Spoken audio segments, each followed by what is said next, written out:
getting shopping on. Sunday, rainy outside. Got to pick up some comfort food and something good to eat. It's all about shopping conveniently, smartly, if that's a word. But it's about getting the things we need when we need it. Did I just drop the cart with eggs in it? That could be a problem. We're gonna have to double check that before we get out.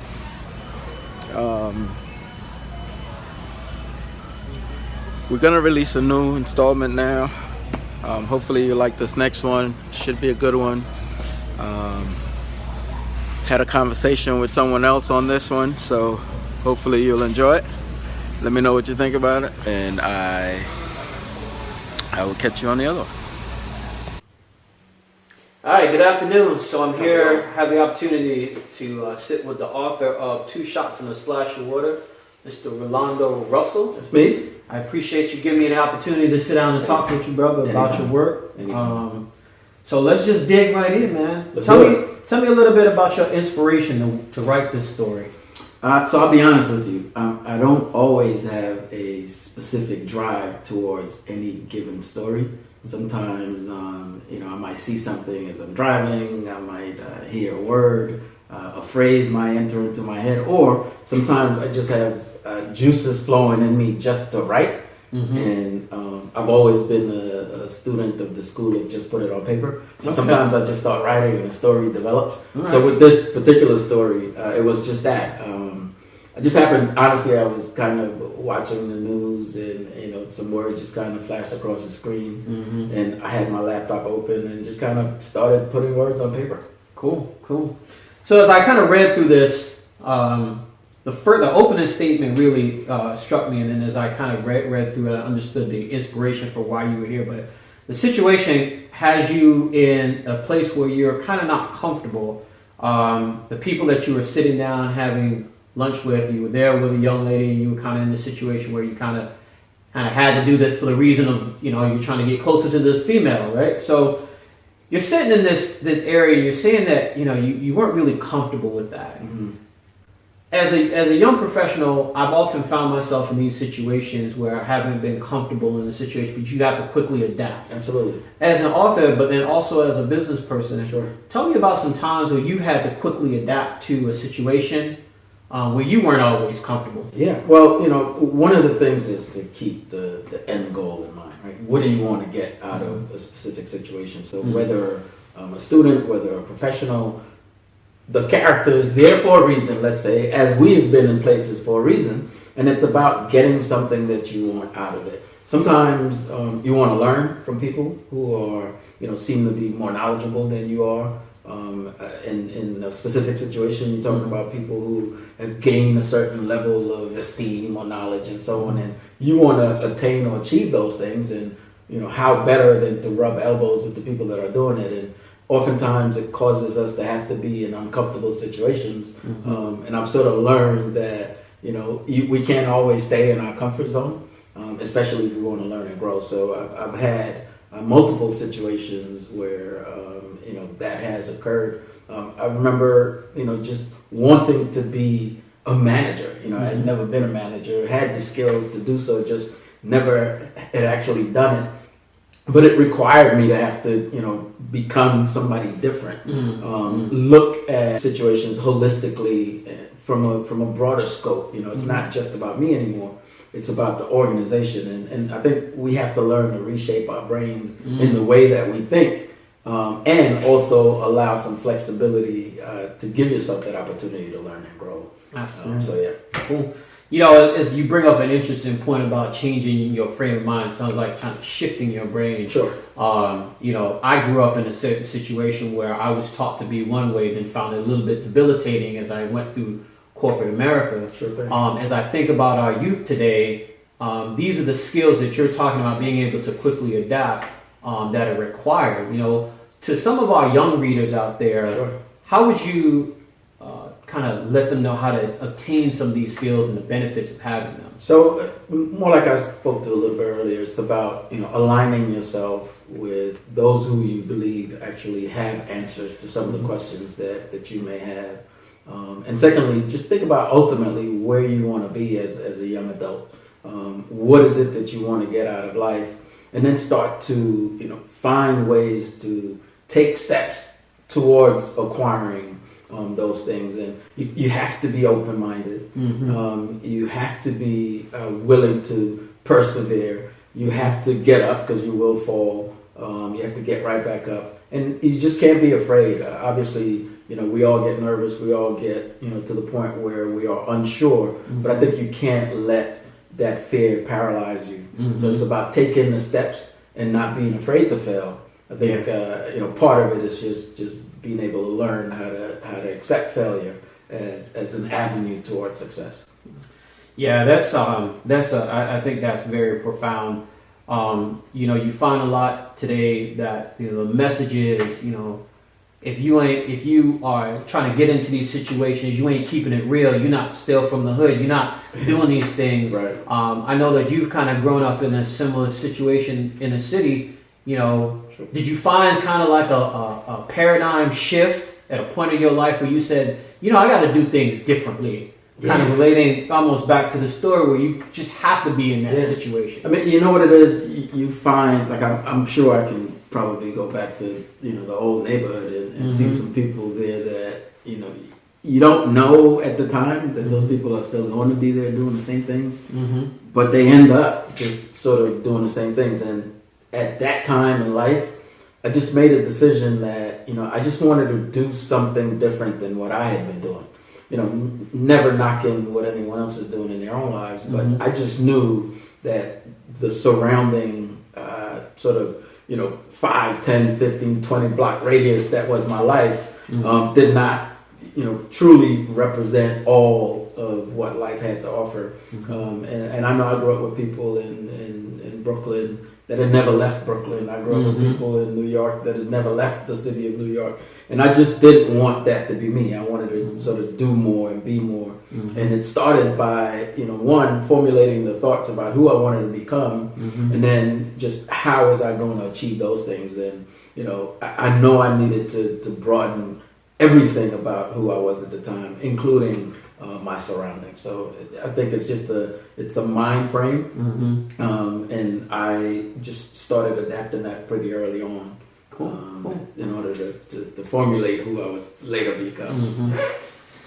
So Gloria is the woman that you are sitting around all these uncomfortable people for. I think we've all done that at some point, right? Who was your Gloria? Did you have a Gloria back in the days that kind of made you uncomfortable, and then did you find some value in that situation in retrospect?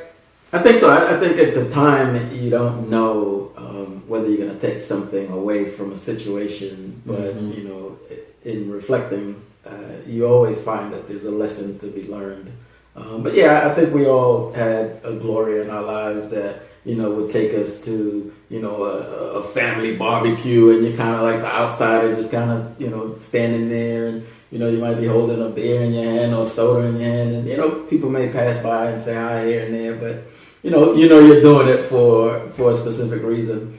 But I think there's always that person that kind of puts you in that situation, and that there's more to it than just that. You want to learn something, you want to grow in some way, and it's all about dealing with it and ultimately learning from it and being able to persevere. Cool. So one of the things that kind of struck me about this story was it was kind of a dynamic where the main character, had this disdain for the level of pretentiousness there. And an illustration of that pretentiousness was the gentleman that had the watch that kind of swung around his wrist. And at one point there was a little bit of back and forth dialogue where the server was a little bit uncomfortable. And he asked the guy, did he liked the watch so much? Right. Would you just like the watch? Right. Who does that? Right. So what do you think he was kind of getting at, and how does that kind of weigh into the level of pretentiousness of some of these characters? Yeah, I think that all of the characters, probably with the exception of the one who's actually telling the story, seem to be living at a high level and seem to have money and things of that nature. And but most people at that table seem to want you to know that they are who they are, right? Or at least think that they are who they are. and he's just sort of sitting around looking and admiring and sort of dissecting in his own head, these people that obviously seem to live a life that he doesn't. But I think that character, when he sort of speaks to the waiter in the manner in which he does, it's almost like a talk down, even though he seems to be offering to watch, but it really isn't. Right? And I think he's making the distinction between, his class or his wealth comparable to that of the waiter, and obviously there is a separation in the types of people in terms of what they may have attained, but at the end of the day, people are people, and I think that he sees that. And even so much so that his girlfriend, the man with the watch, right, the person who he is with, sort of has to reach out and say, hey, stop that, right. She notices what he's doing, as I'm sure the rest of the people at the table do. But that he's just sort of showcasing what he has, and obviously what the waiter does not have. That was really. But you find a lot of that, right? People. Some people pretend to have, and it just seems that in a lot of situations like that, people end up trying to outdo each other to show what they have, right? That is that much better than what someone else doesn't have. Yeah. It's interesting. He had, even though he was so pretentious, he was with somebody that probably wasn't, because she was quick to kind of pull him off of that and bring him back to a more plain. And I think sometimes we just need those people in our lives, and he seemed to really need that person in his life. But it almost sounds like it's a dynamic that they're used to sort of dealing with. Right? Yeah, I always he does what he does. Exactly. You gotta pull him back in. Yep, right? I always have to reel him back in. That's interesting. Yeah. So last thing here is very, very interesting about the title, and the choice of the drink that the main character went with. Yes. Which was the 2 shots. 2 shots and a splash. And a splash. What do you think? Why do you think that he came up with that particular drink? I mean, it kind of talks a little bit about it, but what do you think was going through that character's mind as he was ordering that? So I think what he was mindful of is what everyone else see, and obviously these drink orders or drink names that he had never heard of before, right? So he was even wondering, are those really true drinks? Right? People were ordering all these fancy sounding drinks, and as he stated, right, he's used to just give me some gin, right? Just give me some vodka. I just want rum. Like, what's all this extra, stuff that sounded as though it was gonna have cherries and butterflies and all, rainbows sticking out of it. So I think he just wanted to go with, just something raw and rare, but at the same time, keep up with what they seem to be doing, right? He didn't want to just say, give me a shot of gin, since they all seem to be ordering all these drinks with specific names to them. So, he couldn't think of any. Maybe he didn't know of any.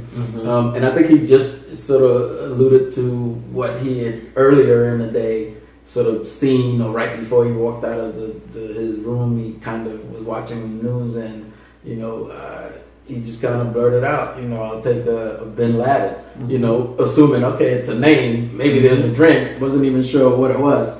And then when the waiter actually brings back his drink, he's watching all these fancy drinks get put out in front of everyone else. And then he gets his drink, and again, he had just mentioned the name, right? Give me a Bin Laden. And so the waiter comes and says, okay, 2 shots and a splash. So it's fitting only because earlier in the day, he was watching the news right before he walked out to come to this get together, and I think he says that he recalls the news anchor man saying something like, they caught him, they shot him, and I think he just kind of took it off of that, and then the rest of the news I think mentioned that Bin Laden had been thrown in the water, right? So it was just fitting that he would say, they pumped 2 shots in his head and threw him in the sea. So his drink, the Bin Laden, essentially was 2 shots in a splash of water. Yeah.